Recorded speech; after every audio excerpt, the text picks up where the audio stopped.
আর আরেকটি কথা আসলে বলতে চাই যে যারাই ইউটিউবে কাজ করবেন আসলে তাদের একটু আ মানে আসলে আমার ব্যক্তিগত যে কথাগুলো আমি আপনাদের সাথে শেয়ার করি খোলামেলাভাবে। কে কিভাবে নিচ্ছেন জানি না।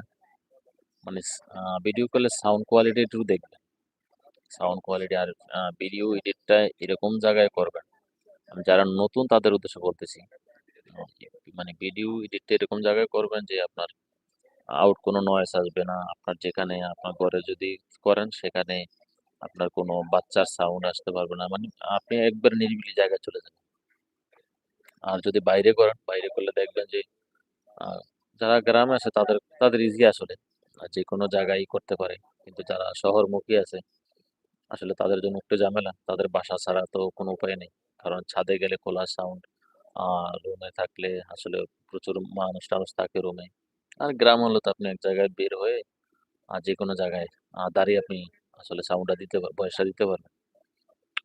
আর সেক্ষেত্রে আমি বলব যে কখনো কম দামি জিনিস কিনবেন না।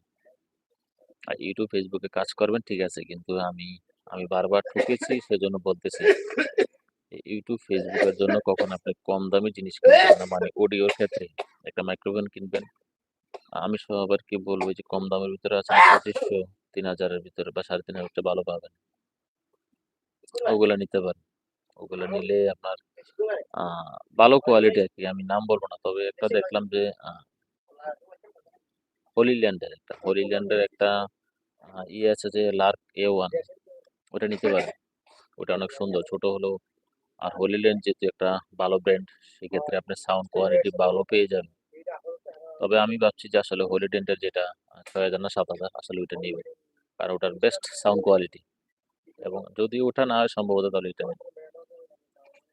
এই যে হোলিল্যান্ড লার্ক A1 ওটা দেখতে পারেন।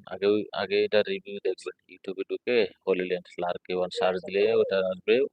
ওটার রিভিউ দেখবেন আসলে।